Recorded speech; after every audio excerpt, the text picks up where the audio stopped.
బిపిన్ రావత్ గారు 2018 October 23న Assam rifles commanders కాన్ఫరెన్స్లో ఒక మాట అన్నారండి. ఇండియా 2.5 ఫ్రంట్ వార్ని ఎదుర్కొంటుంది అని. ఒక ఫ్రంట్ వార్ వచ్చేసి పాకిస్తాన్, రెండో ఫ్రంట్ వార్ వచ్చేసి చైనా. ఇక 0.5 ఫ్రంట్ ఉంది కదా, ఇది ఏంటంటే మన దేశం లోపల దాగి ఉన్న శత్రువులు అనమాట. చూడండి, అప్పటికే ఆయనకు ఇంటెలిజెన్స్ రిపోర్ట్స్ వచ్చాయి. పాకిస్తాన్ ఐఎస్ఐ ద్వారా భారత్లోని మెడికల్, ఇంజనీరింగ్ కాలేజీల్లో స్లీపర్ సెల్స్ ఫామ్ అవుతున్నాయి అని. 2021లో ఆయన చనిపోయిన తర్వాత నేషనల్ ఇన్వెస్టిగేషన్ ఏజెన్సీ వాళ్ళు ఒక ఇంటర్నల్ రివ్యూ చేసి ఆయన చెప్పిన అర్ధ ఫ్రంట్ వారు ఇప్పుడు 68% ఎడ్యుకేటెడ్ యూత్ గా యాక్టివ్ గా మారిందని కన్ఫర్మ్ చేశాయి. ఇది ఒక హెచ్చరిక మాత్రమే కాదండి, part of a long term war plan అని చెప్పాలి. 2025లో నేషనల్ ఇన్వెస్టిగేషన్ ఏజెన్సీ రిపోర్ట్ ప్రకారం ఇండియాలో 1200 మంది ప్లస్ స్లీపర్ సెల్స్ గుర్తించారు. స్లీపర్ సెల్ అనేది ఒక రహస్య ఉగ్రవాదం లేదా గూఢచారి బృందం అనమాట. ఇందులో 65% ఎడ్యుకేటెడ్ ప్రొఫెషనల్స్ అంటే వాళ్ళు మన పక్కనే ఉంటారు, మన హాస్పిటల్లో డాక్టర్గా ఉండొచ్చు, మన పక్క ఫ్లాట్లో కూడా ఉండొచ్చు, మనకు టీచ్ చేసే ప్రొఫెసర్ కూడా అయి ఉండొచ్చండి. ఈ మధ్య ఢిల్లీలో, ఫరీదాబాద్లో, గుజరాత్లో దొరికిన మనుషులు వాళ్ళు చేసిన పనులు చూస్తే అసలు ఆ ఆరా ఫ్రంట్ వారు ఎంత భయంకరంగా తయారైందో తెలుస్తుంది. వీళ్ళను సామాన్యమైన వాళ్ళు అనుకోవద్దండి. వీళ్ళు దేశ భద్రతకు ఇప్పుడు కొత్త రకం ముప్పు తెచ్చిపెట్టారు. జైషే మహమ్మద్, ఇస్లామిక్ స్టేట్, దాయిష్ లాంటి టెర్రర్ గ్రూపులు ఇప్పుడు తమ స్ట్రాటజీని మార్చేశాయి. ఎందుకంటే పాత పద్ధతుల్లో వీళ్ళు దొరికిపోతున్నారు కదా, అందుకే ఇప్పుడు వీళ్ళు అత్యంత తెలివైన, చదువుకున్న ప్రొఫెషనల్ వ్యక్తులను టార్గెట్ చేస్తున్నారు. ఒక డాక్టర్ని టెర్రరిస్ట్ గా మార్చడం వల్ల వాళ్ళకు ఏం లాభం? చూడండి, యూకేలో 7/7 లండన్ బాంబింగ్స్లో 2005లో 4 డాక్టర్లు వాళ్ళే ఉన్నారు. యుఎస్ఏలో 9/11 దాడులు జరిగాయి కదా, దాని ప్లానర్ ఖాలిద్ షేక్ మహమ్మద్ అంటారు కదా, ఇతను ఒక ఇంజనీర్ అనమాట. ఇప్పుడు 2019, 2025 మధ్య 42 మంది డాక్టర్లు, ఇంజనీర్లు టెర్రర్ కేసుల్లో మన ఇండియాలో అరెస్ట్ అయ్యారు. ఇక్కడ డాక్టర్లకు కెమికల్స్ గురించి, వాటి మిక్సింగ్ గురించి, పాయిజన్స్ గురించి బాగా తెలుసు. ఇంజనీర్లకు ఎలక్ట్రానిక్స్, రిమోట్ డివైజుల గురించి బాగా తెలుసు. బాంబులు తయారు చేయడానికి, విషపూరిత పదార్థాలు తయారు చేయడానికి ఈ నాలెడ్జ్ ముఖ్యం. అనుమానం రాదు. ఆయన తెల్లకోటు వేసుకున్న డాక్టర్ని ఎవరు అనుమానిస్తారు చెప్పండి? వాళ్ళు ఎవరితో మాట్లాడినా, ఎక్కడికి పోయినా వైద్యపరమైన పని అనుకుంటారు. అందుకే పోలీసులు, నిఘా సంస్థలు కళ్ళు కప్పి చాలా ఈజీగా ప్లాన్లు అమలు చేయగలుగుతున్నారు వీళ్ళు. ఇంకా చదువుకున్న మనుషులను బ్రెయిన్ వాష్ చేయడం ద్వారా మిగతా యువతను కూడా తమ వైపు లాక్కోవడానికి చాలా ఈజీ అవుతుందన్నమాట. అయితే కాశ్మీర్లో, శ్రీనగర్లో జైషే మహమ్మద్ పోస్టర్లు కనిపించడం దగ్గర ఈ కథ మొదలైందండి. సీసీటీవీ ఫుటేజ్ చూస్తే ఈ జైషే మహమ్మద్ పోస్టర్లను అంటించింది ఎవరో కాదండి, కాశ్మీర్ గవర్నమెంట్ మెడికల్ కాలేజ్లో సీనియర్ రెసిడెంట్ అయిన డాక్టర్ ఆదిల్ అహ్మద్ రాతర్. ఈ Adil Ahmad Rather top ranker senior resident అంట. 2022లో ఆయన వాట్సాప్ గ్రూప్ లో కాశ్మీర్ మెడికోస్ ఫర్ క్యాలిఫేట్ పేరుతో ఈ గ్రూప్ అనేది స్టార్ట్ చేశారు. అందులో 300 మంది ప్లస్ మెడికల్ స్టూడెంట్స్ ఉన్నారంట. ఇతను అరెస్ట్ అయిన తర్వాత ఈ గ్రూప్ నుండి 27 మంది మిస్సింగ్ అయిపోయారు. ఇది ఒక వ్యక్తి కాదండి, ఒక మెడికల్ ఫ్రెటర్నిటీ ఇన్ఫెక్షన్ అని చెప్పాలి. అయితే పోస్టర్లు అంటించినందుకు అన్లాఫుల్ యాక్టివిటీస్ ప్రివెంటేషన్ యాక్ట్ కింద ఇతన్ని అరెస్ట్ చేశారు. ఇక్కడ నుండి ఇన్వెస్టిగేషన్ అనేది వేరే వేరే రాష్ట్రాలకు పాకింది. ఉత్తరప్రదేశ్, హర్యానాలోని ఫరీదాబాద్ లో దొరికిన ఇంకో డాక్టర్ పేరు ముజ్మిల్ షకీల్ అంట.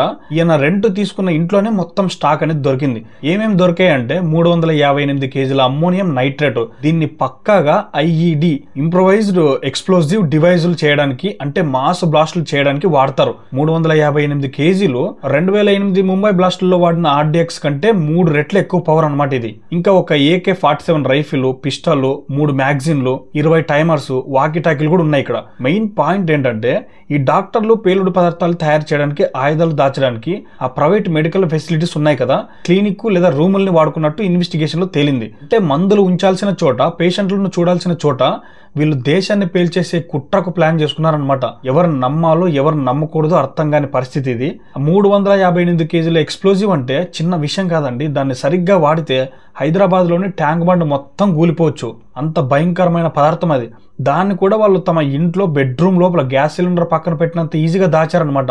ఒక పక్క ఈ డాక్టర్లు బాంబ్ ప్లాన్ చేస్తుంటే ఇంకో పక్క వేరే టీం ఉంటుందండి. అంతకంటే భయంకరమైన కుట్ర చేసింది అది.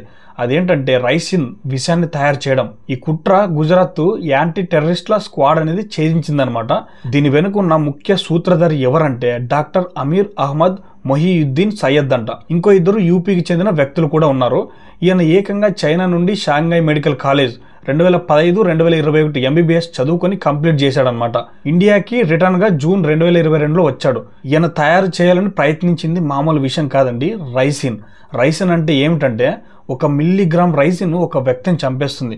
10 గ్రాముల రైజిన్ ఒక స్టేడియంనే పూర్తిగా ఖాళీ చేస్తుందన్నమాట. రైజిన్ అనేది అంతర్జాతీయంగా నిషేధించబడిన ఒక కెమికల్ మరియు బయోలాజికల్ వెపన్స్ లిస్ట్లో ఉంది ఇది. దీన్ని ఒక్కసారి కనుక గాల్లో లేదా నీటిలో వదిలారంటే మాస్ స్కేల్లో మనుషులు చనిపోతారు. ఇది పాయిజనింగ్ కు దారితీసి శ్వాస వ్యవస్థను దెబ్బతీసి చాలా త్వరగా మరణానికి కారణమవుతుంది. 1978లో బల్గేరియన్ డిసిడెంట్ జార్జ్ మార్కోవ్ను ఒక గొడుగు టిప్ తో చంపారండి.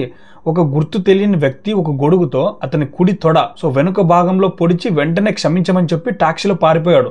మార్కోవ్ తన తొడపై చిన్న కచ్చ ఉంటుంది కదా, 1.7 మిల్లీ విషం బాడీలోకి పోయిందనమాట. చనిపోయాడు.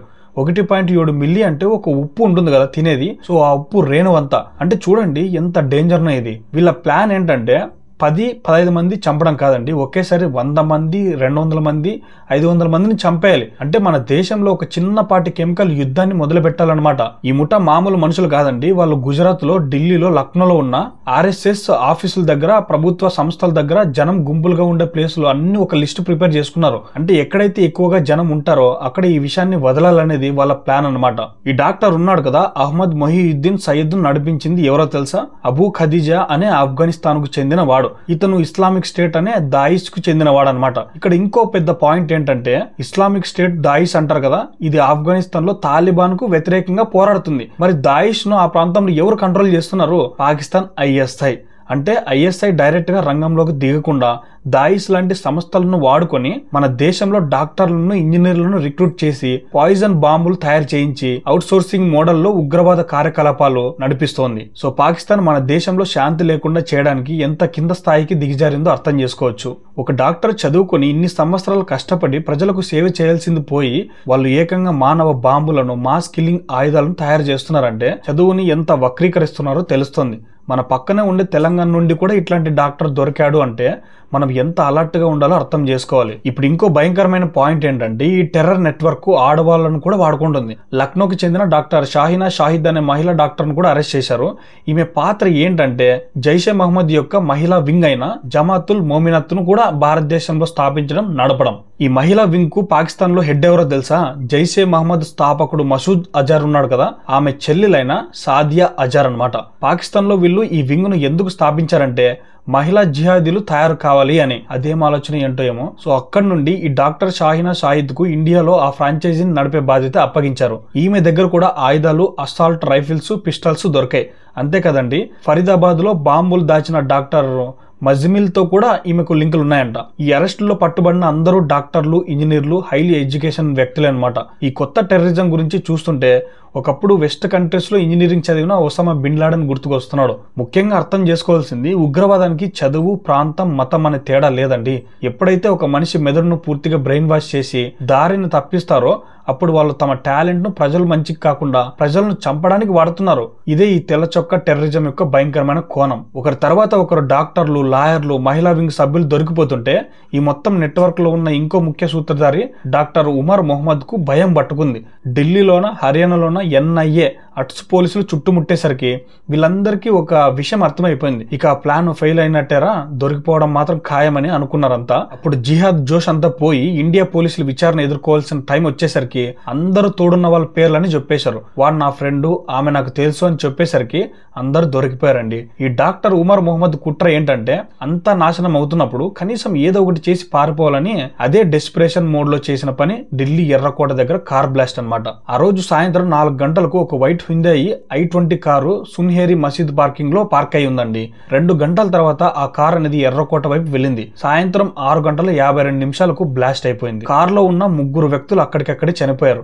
ఈ 3లో ఒకడు ఈ డాక్టర్ ఉమర్ మొహమ్మద్ అన్నమాట. ఇదంతా దేనికి సూచిస్తుంది? వీళ్ళు ప్లాన్ చేసింది మాస్ బ్లాస్ట్ల కోసం. బట్ సడన్ గా అందరూ దొరికిపోయారు. భయంతో ఏదో ఒకటి చేసి చావాలని చేసిన ప్రయత్నమే ఈ కార్ బ్లాస్ట్ అన్నమాట. వీళ్ళు టెర్రరిజం అంటున్నారు, ప్లాన్ అంటున్నారు, కానీ పట్టుబడే టైంలో పిరిగిబందలా ప్రవర్తించారు. ఈ దొరికిన డాక్టర్లందరూ దేశానికి సేవ చేయాల్సింది పోయి బ్రెయిన్ వాష్ అయ్యి తమ జీవితాలను, ఇతరుల జీవితాలను నాశనం చేస్తున్నారు. ఈ మొత్తం సంఘటన తర్వాత మన కేంద్ర ప్రభుత్వం చాలా సీరియస్ గా స్పందించింది. ప్రధానమంత్రి మరియు మన రక్షణ మంత్రి రాజ్నాథ్ సింగ్ గారు ఒకటే చెప్పారు, ఈ కుట్ర వెనుక ఎవరున్నా, ఏ దేశంలో దాక్కున్నా వాళ్ళను వదిలిపెట్టే ప్రసక్తే లేదు, ఖచ్చితంగా న్యాయం ముందు నిలబెడతామని చెప్పాడు. రాజ్నాథ్ సింగ్ గారు ఇంత గట్టిగా మాట్లాడుతున్నారంటే కేంద్రంలో ఏదో పెద్ద ప్లాన్ జరుగుతుందని అర్థమవుతుంది. ఈ సూత్రధారులను పట్టుకోవడానికి విదేశాల్లో ఉన్నా కూడా ఏకంగా మళ్ళీ ఆపరేషన్ సింధూర్ లాంటిది స్టార్ట్ చేస్తారని కూడా అర్థమవుతుంది. ఈ ఘటన జరిగిన కొద్ది గంటల తర్వాత పాకిస్తాన్లోని ఇస్లామాబాద్ కోర్టు దగ్గర కూడా ఇలాంటి కార్ బ్లాస్టే జరిగిందంట. ఎందుకో మరి ఈ రెండు లింక్ ఉన్నాయా లేవా అనేది ఇన్వెస్టిగేషన్లో తేలాలి. కానీ ఈ దేశ భద్రతా విషయంలో మనకు ఏమాత్రం శాంతి అయితే లేదండి. మనమంతా ఒక్కటే గుర్తుంచుకోవాలి, చదువు అంటే కేవలం డిగ్రీలు కాదు, మనుషులను దేశాన్ని ప్రేమించే బుద్ధి కూడా ఉండాలి. తెల్ల చొక్క టెర్రరిజం ఇప్పుడు మన దేశానికి కొత్త సవాలు. మీ పక్కన ఎవరైనా హైలీ ఎడ్యుకేటెడ్గా ఉండి అనుమానాస్పదంగా ప్రవర్తిస్తుంటే తప్పకుండా అలర్ట్గా ఉండాలి. పాకిస్తాన్ మన దేశాన్ని బలహీనపరచడానికి ఏ స్థాయిలో అయినా కుట్రలు చేస్తుందని ఈ ఘటన నిరూపించాయి. సో ఈ విషయం మీద మీ అభిప్రాయాలు ఏంటి? దేశంలో ఇంత పెద్ద చదువుకున్న వాళ్ళు ఇలా టెర్రరిస్టులుగా మారుతున్నారంటే దానికి అసలు కారణాలు ఏమై ఉండవచ్చు? మీ అభిప్రాయాలు కింద కామెంట్లో తెలియజేయండి. ఈ వీడియోని అందరికీ షేర్ చేయండి. Thank you for watching. జై హింద్.